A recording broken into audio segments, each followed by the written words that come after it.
عندما كنت أشاهد الصور أشعر أنها تحدثني.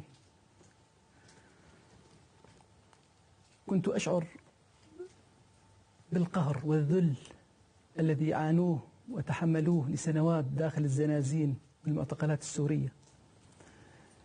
كان هناك كثير من الضحايا يعلمون أنهم سيموتون رافعين أصابعهم للشهادة وأفواههم مفتوحة من الألم. كانت أعينهم تحدق بي وتقول لي لقد تعذبنا طويلا ومتنا ولم يسمعنا أحد ولم ينقذنا أحد. لقد حملتني أرواحهم الطاهرة أمانة في عنقي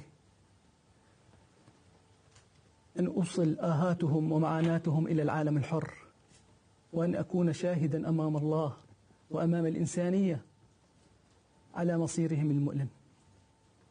وأتمنى وأرجو من الله أن أكون قد أديت هذه الأمانة بكل نية صادقة.